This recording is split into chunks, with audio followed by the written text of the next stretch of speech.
The polished mahogany of the conference table reflected the harsh fluorescent lights overhead, mirroring the cold, sterile gleam in Marcus Thorne's eyes. I stood before him, CEO of Innovatech Solutions, the company I had poured my sweat, ambition, and the last 10 years of my life into. My tailored suit felt like armor, but beneath it, a tremor had begun, a low hum of disbelief vibrating through my veins. Marcus Thorne, a man whose empire I had helped build, sat flanked by his wife, Victoria. Her smile was a thin, predatory curve, barely concealed beneath a veneer of Park Avenue polish. Standing slightly behind them, shifting his weight like an uncomfortable schoolboy, was Ethan Thorne, Victoria's nephew, my cousin by marriage, and apparently my successor. The air in the room was thick, suffocating, tasting metallic with unspoken hostility. Eliza, Marcus began,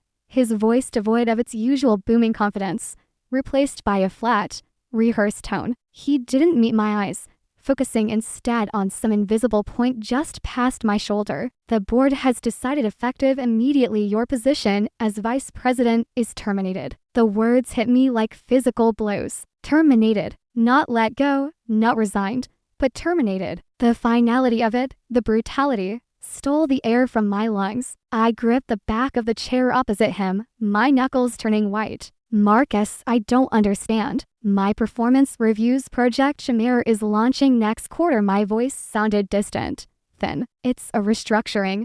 Eliza, he mumbled, finally flicking his gaze towards me, then away again, as if the sight of me was unpleasant. A new direction. Your approach is no longer aligned with Innovatech's future vision. My approach, the one that had secured the multi-million-dollar partnerships, the one that had streamlined operations and boosted profits by 30%. The tremor intensified, morphing into a cold dread that clawed its way up my throat. Victoria leaned forward slightly, her diamond earrings catching the light. Her voice, unlike Marcus's, was laced with undisguised satisfaction, a silken dagger twisting the wound. What Marcus means, Eliza dear, she purred, her eyes scanning me with dismissive assessment, is that we feel Ethan is better suited to navigate the company's next phase. Fresh blood, you understand. Family, she emphasized the last word, letting it hang in the air like a poison dart. Family, the word echoed hollowly in the cavern of my chest. This wasn't just a corporate decision.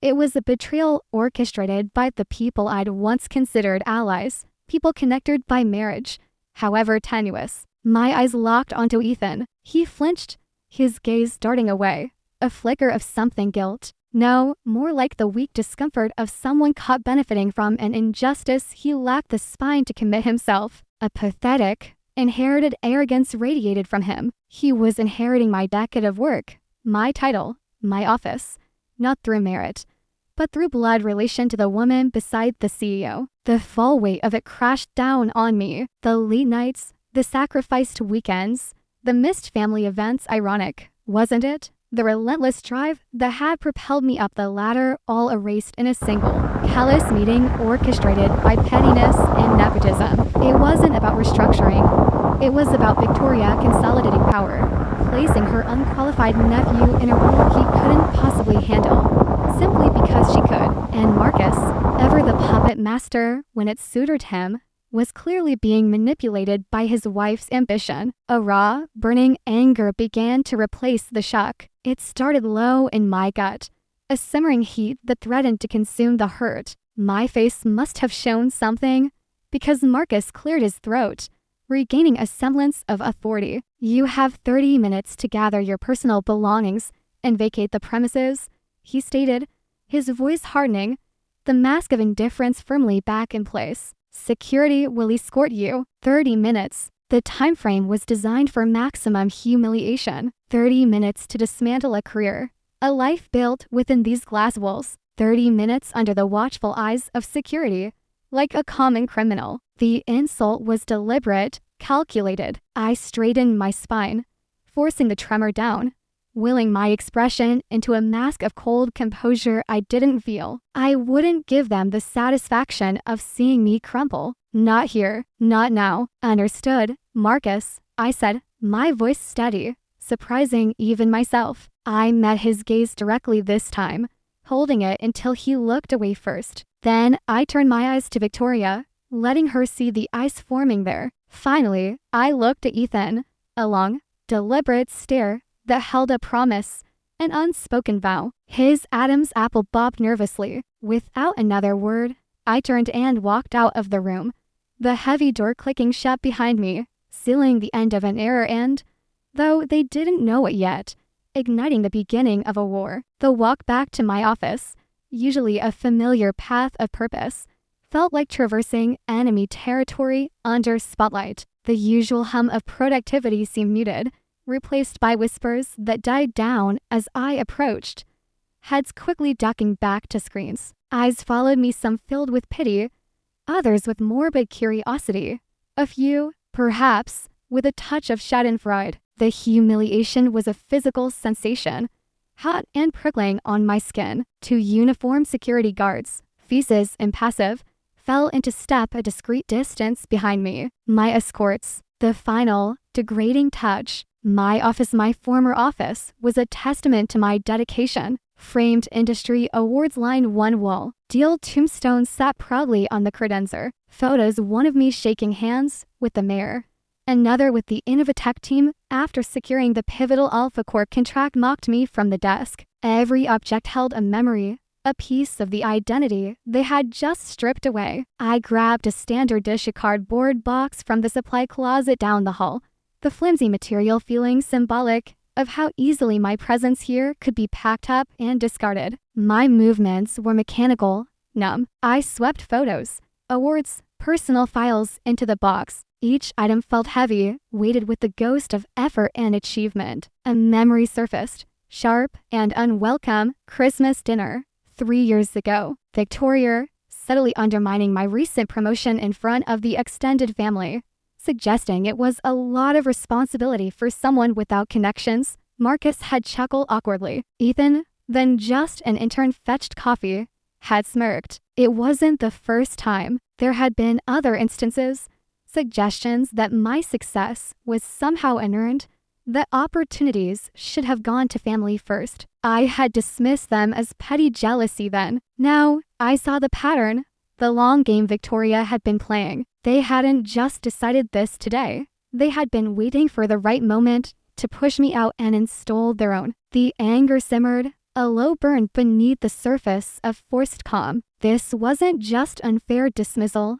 It was a calculated campaign, fueled by envy and entitlement. As I taped the box shut, the finality of the act hit me again. This was it. 10 years, reduced to a single, pathetic box. The security guards watched silently from the doorway, their presence a constant reminder of my disgrace. Carrying the box, I walked towards the elevators, and there he was, Ethan, lurking near the elevator bank, trying to look busy examining a fire safety notice. He saw me, straightened up, and took a hesitant step forward. Eliza, I just wanted to say, he stammered, unable to meet my eyes, his gaze fixed somewhere on the box I held. I mean, it wasn't I didn't. He trailed off, incapable of forming a coherent sentence, let alone an apology. The inadequacy was almost comical, if it weren't so infuriating. He was a pawn, yes, but a willing one. I stopped directly in front of him, forcing him to look up.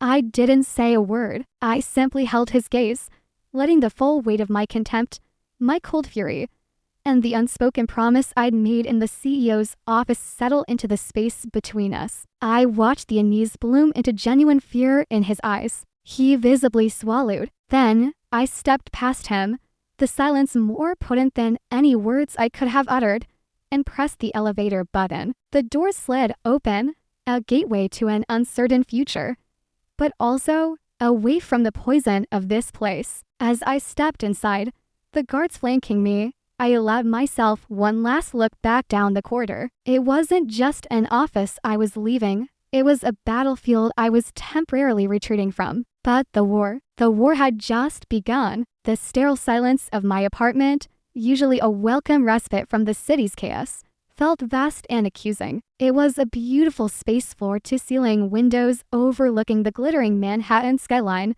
Minimalist furniture.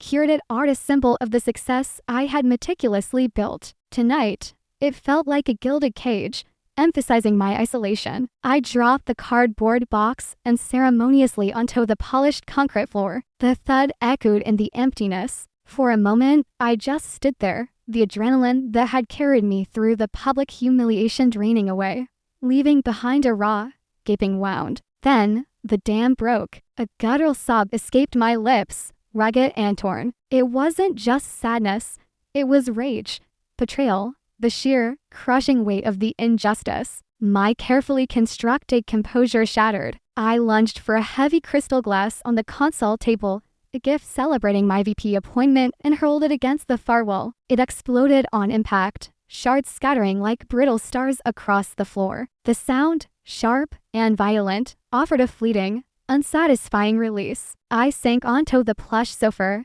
burying my face in a velvet cushion, muffling a scream of pure frustration and pain. The world felt tilted, hostile. 10 years of loyalty, of exceeding expectations, of navigating the treacherous currents of corporate politics, all for nothing. Discarded for a feckless nephew with the right last name. Humiliated, escorted out like a thief. The memory burned, searing itself into my mind. How long I stayed like that, lost in a vortex of despair and fury, I don't know. But slowly, painstakingly, another feeling began to surface, pushing through the wreckage. It was a cold, hard resolve, familiar and deeply ingrained. It was the same focus that had driven me to the top, the same strategic clarity that had won deals and solved complex problems. The tears subsided, replaced by a chilling calm. My gaze drifted across the room and landed on a silver-framed photograph on the bookshelf. It was my grandmother Isabel,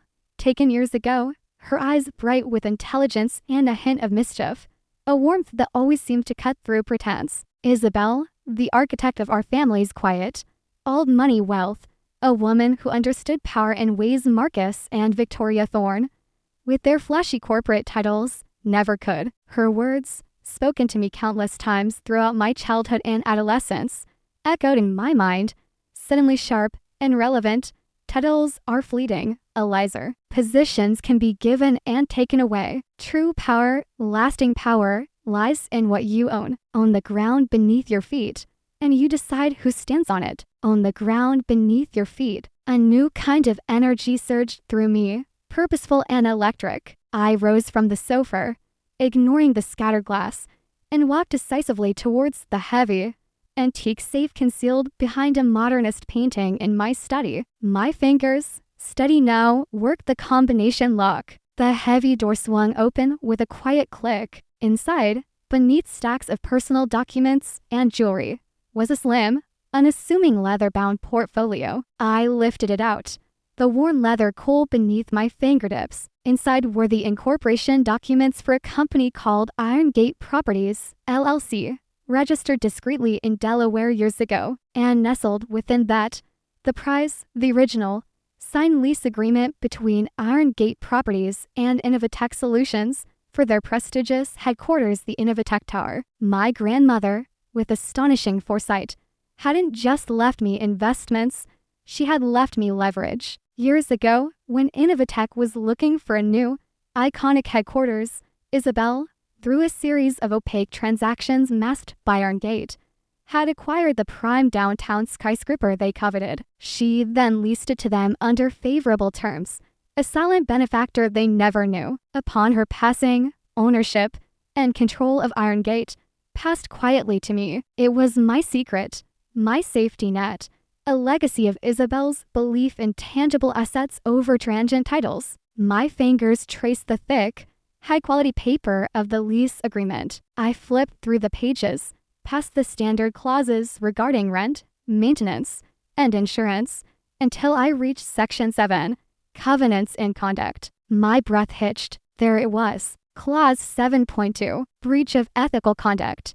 Landlord reserves the right to terminate this lease agreement with 24 hours written notice should tenant, its officers, or its agents engage in actions constituting a severe breach of workplace ethics, including, but not limited to wrongful termination lacking documented cause. demonstrable nepotism in senior executive appointments, or actions bringing the tenant into significant public disrepute. Isabel had insisted on its inclusion. At the time, Innovatech's lawyers had barely glanced at it, likely deeming it boilerplate, an enforceable fluff in the face of the building's prestige and the favorable rent. They were wrong. Wrongful termination. Demonstrable nepotism. Oh, the irony was exquisite. Marcus and Victoria, in their arrogant haste to consolidate power and discard me, had handed me the weapon to dismantle their empire. They thought they had fired me from their company. They were about to find out they were merely tenants in my building. The rage hadn't vanished, but it had transformed. It was no longer a consuming fire, but a focused, controlled burn, fueling a cold, calculated strategy. The victim narrative dissolved, replaced by the quiet confidence of someone holding all the cards. Grandmother Isabel's wisdom resonated across the years. On the ground beneath your feet. I picked up my phone, my hand perfectly steady. I scrolled through my contacts, past the names of colleagues who were likely gossiping about my downfall, past family members connected to the Thorns who would soon be collateral damage, and landed on the number for Arthur Kensington, the senior partner at the law firm representing Iron Gate Properties, Isabel's longtime, trusted counsel. He answered on the second ring, his voice calm and professional. "Arthur," I said, my voice low and even, betraying none of the turmoil of the past few hours. "It's Eliza Vance." A pause, then recognition. "Eliza, is everything all right?" "Everything is about to be," I replied, a thin, sharp smile touching my lips. "Arthur, I need you to activate Clause 7.2 of the Innovatech Tower lease agreement. Immediately." Another pause, longer this time. I could almost hear the gears turning in his astute legal mind. "Clause 7.2, he repeated slowly, understanding dawning. "Are you certain, Eliza?" "The implications." "I am absolutely certain."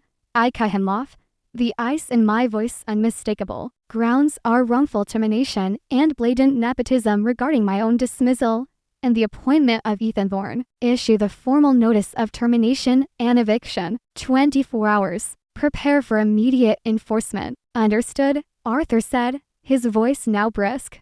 "All business. Consider it done. We'll deploy our own security team at dawn." "Thank you, Arthur," I said, and ended the call. I stood by the window, looking out at the sprawling city lights. Innovatech Tower dominated the skyline, its logo glowing arrogantly against the night sky. My building, my ground. They thought they had taken everything from me. They had no idea what I truly owned. Tomorrow morning, the foundation they stood upon would crumble. Dawn broke over Manhattan, painting the sky in bruised shades of purple and gray. But outside the gleaming Innovatech Tower, the scene was anything but serene. A phalanx of new security personnel, larger, sterner-faced men and women in crisp, dark uniforms bearing the subtle insignia of Iron Gate Properties, stood impassively before the main entrances. The revolving doors were locked tight. Employees arriving for work milled about in confused clusters on the sidewalk,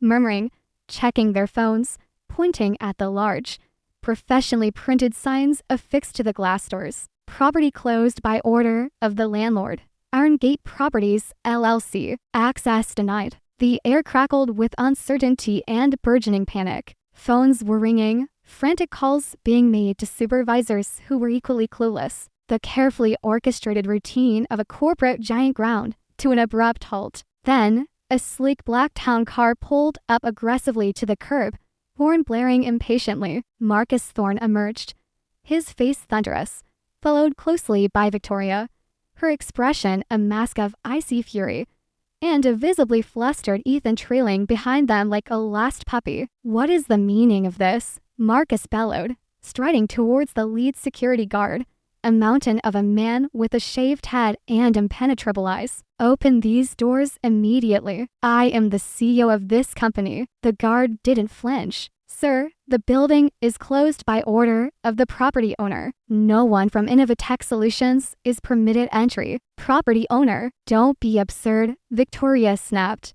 her voice sharp enough to cut glass. "We are Innovatech Solutions. This is our headquarters. "Get out of our way," she made to push past him. But he simply shifted his considerable bulk, blocking her path without laying a hand on her. "This is outrageous," Marcus sputtered, his face turning a dangerous shade of purple. "I'll have your jobs. I'll sue who is Iron Gate Properties anyway. I've never heard of them." Right on cue, Arthur Kensington stepped forward from the periphery, flanked by two junior associates clutching briefcases. He looked impeccably tailored and utterly unruffled by the Thorne's tantrum. "Mr. Thorne, Mrs. Thorne," Arthur said, his voice calm but carrying easily over the growing commotion. He extended a thick envelope towards Marcus. "Arthur Kensington, counsel for Iron Gate Properties, LLC, the legal owner of this building. You are hereby served with a formal notice of lease termination and eviction, effective immediately, pursuant to Clause 7.2 of your lease agreement." Marcus stared at the envelope as if it were a snake, refusing to take it. "Clause 7.2? What nonsense is this? On what grounds?" "Severe breaches of ethical conduct," Arthur stated coolly. "Specifically, the wrongful termination of Vice President Eliza Vance without cause, and the subsequent appointment of Mr. Ethan Thorne to that position, constituting clear nepotism." Victoria gasped, her eyes widening in disbelief before narrowing into venomous slits. Ethan went pale,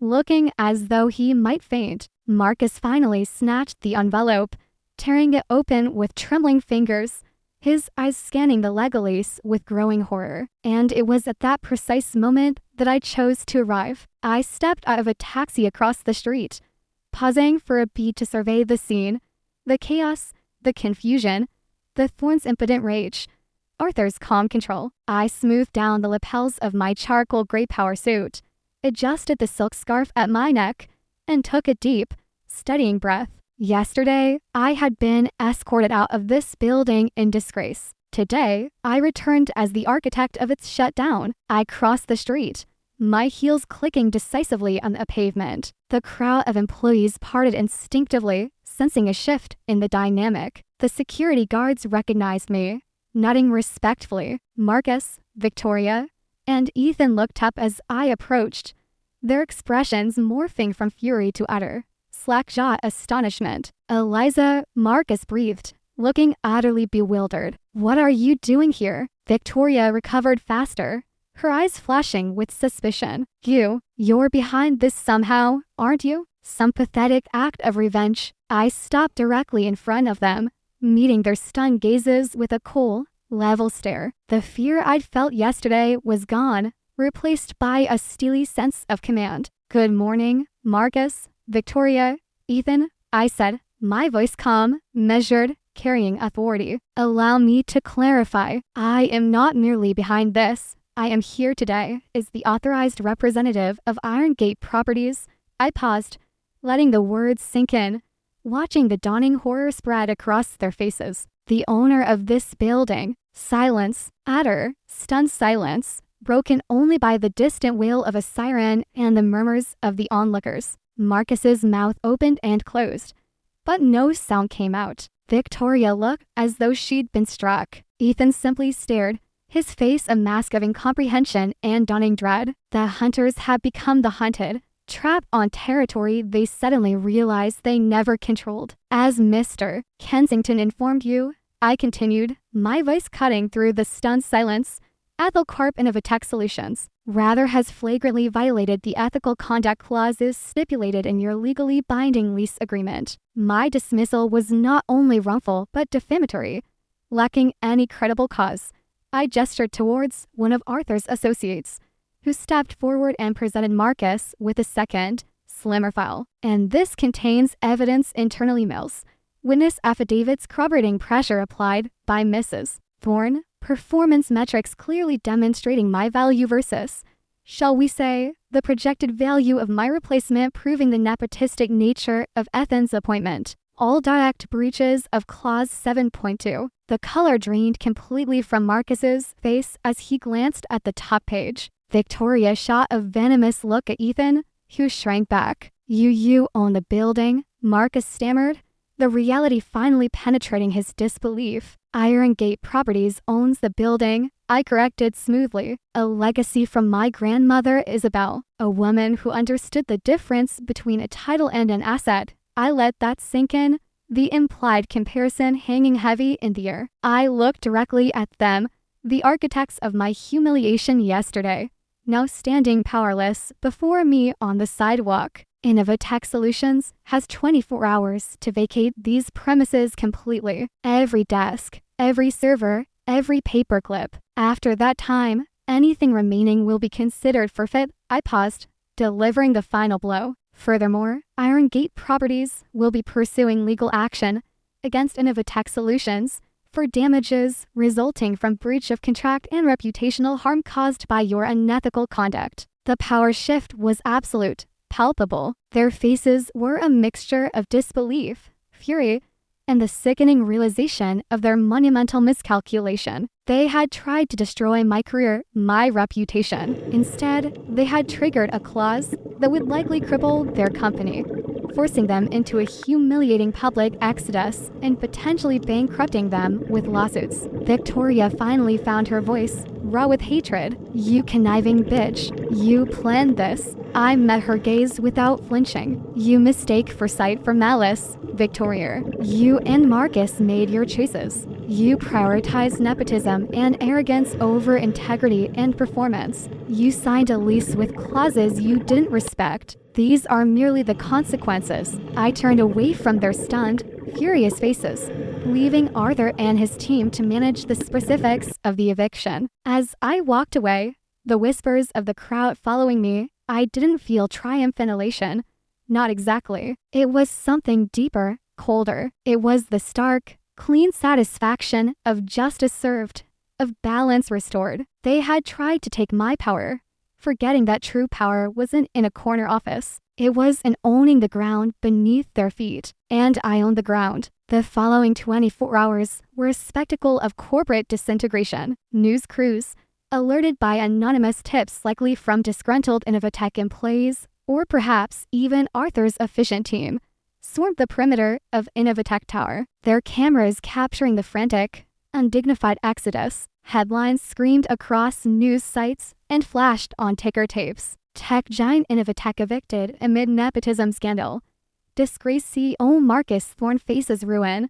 Former VP Eliza Vance orchestrates stunning takedown by real estate. I watched some of it unfold from the window of a quiet coffee shop across the street. Moving trucks lined the block, swallowing desks, computers, and boxes hastily packed by panicked employees. The atmosphere wasn't one of orderly transition, but of chaotic retreat. I saw Marcus, his face gray and drawn, shouting orders that no one seemed to be following effectively. Victoria was beside him, her usual icy composure shattered, her expression tight with fury and humiliation. Ethan was a ghost, wandering aimlessly amidst the chaos, utterly useless, the living embodiment of the incompetence that had triggered this downfall. There was a certain grim satisfaction in witnessing it. I couldn't deny it. It wasn't malicious joy, but the profound relief of seeing accountability delivered, of the scales finally balancing after being tipped so unjustly against me. The public shame they had intended for me was now theirs, magnified 100-fold under the glare of the media spotlight. My phone buzzed incessantly on the table beside my in-touch latte. Caller ID flashed names my parents, aunts, uncles, branches of the family intertwined with the Thorns through marriage and social circles. People who had likely benefited, directly or indirectly, from the Thorn connection. People who had probably whispered behind my back about my ambition, echoing Victoria's sentiments. I silenced the calls, one by one. The bridges they hadn't bothered to maintain were now burned. Collateral damage in a war they hadn't realized I was equipped to fight. My loyalty was no longer theirs to command or discard. Later, back in the quiet sanctuary of my apartment, a text message notification pinged. It was from Ethan. Eliza, I am so sorry. I swear I didn't know it would go this far. I never wanted this. I read the words, a hollow echo of his stammering apology attempt outside my office. Pitiful, weak, too little, far too late. He hadn't wanted this. The consequences, the public downfall, But he had been perfectly happy to accept the promotion, the office, the title handed to him on a silver platter, built on the foundations of my dismissal. His regret was born of self-preservation, not genuine remorse. I deleted the message without replying, shaking my head slightly. Some lessons had to be learned the hard way. The next day, I walked through the Innovatech Tower. It was silent, cavernous, stripped bare. Sunlight streamed through the vast windows, illuminating dust motes dancing in the empty air. The oppressive weight of Innovatech's corporate culture, the tension, the backstabbing, it was all gone, vacuumed out along with the desks and computers. What remained was space, potential, possibility. Standing in the center of the vast, empty lobby, the marble floors reflecting the clear sky, I didn't feel hatred or lingering anger towards the Thorns. Those emotions had served their purpose, fueling the initial drive for justice, but they were heavy burdens I no longer needed to carry. Instead, a profound sense of peace settled over me. I had faced betrayal and humiliation, and I hadn't just survived. I had prevailed, using intellect and foresight, not brute force or malice. I had reclaimed my dignity, not by stooping to their level, but by asserting my own inherent value in the power vested in me by Isabel's legacy. Grandmother Isabel's words returned, not as a battle cry this time, but as a quiet truth. When you hold the foundation, you decide what to build upon it. The eviction, the lawsuit, those were necessary actions to enforce the contract and deliver consequences. But vengeance wasn't the endgame. The real power lay not in destruction, but in creation. What would I build now? On this foundation I controlled. Days turned into weeks. The Innovatech lawsuit proceeded smoothly, their defense crippled by the blatant evidence and the public relations nightmare. Settlement talks began, heavily favoring Iron Gate properties. But my focus had already shifted. I found myself in a bright, modern co-working space, a temporary hub for Iron Gate properties, presenting a proposal to Arthur and a small advisory board I'd assembled. On the screen were architectural renderings and business plans for the former Innovatech Tower. We have several attractive offers to lease the space, I explained, gesturing towards the screen. Another financial firm, a major law practice, but I believe we have an opportunity to do something more meaningful. I clicked to the next slide. Option A, we partner with Synergy Hub, a nonprofit incubator focused exclusively on supporting women-led tech startups, offering them subsidized rent and mentorship programs within the tower. Option B, we lease the majority of the space to Ethos Corp, a B corporation known for its commitment to ethical AI development and sustainable practices. Option C, we transform several floors into a dedicated center for leadership development for young women in STEM fields, funded partially by Iron Gate. Arthur smiled, leaning back in his chair, using the asset not just for profit, but for purpose. Isabel would approve. I nodded, a genuine warmth spreading through me. She believed power was a responsibility. This building, it became a symbol of toxic corporate culture, of nepotism and unethical behavior. I want to transform it into a symbol of the opposite: integrity, opportunity, and constructive growth. My phone rang. It was a call I had been expecting, the head of Synergy Hub. I smiled, a real smile this time, free from the shadows of the past. Eliza Vance speaking, I answered, my voice clear and confident. As I discussed the potential partnership, my gaze drifted towards the window, towards the distant silhouette of the tower against the city skyline. It no longer looked like a monument to betrayal or a weapon of revenge. It looked like a promise of a new beginning, built not on tearing others down, but on lifting others up. The lesson wasn't simply that the mighty could fall, or that David could beat Goliath with a well-drafted lease agreement. It was that true strength, enduring power, isn't found in the ability to inflict pain, but in the resilience to overcome it and the wisdom to use your resources, whether they be intellect, influence, or property, to build something better in its place. The Thorns had tried to diminish me,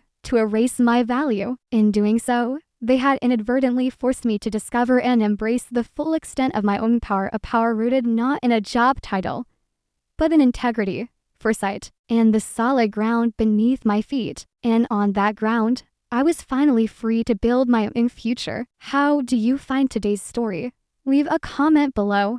If you like this video, please like and share. Especially don't forget to subscribe to the channel so you don't miss our interesting and exciting stories.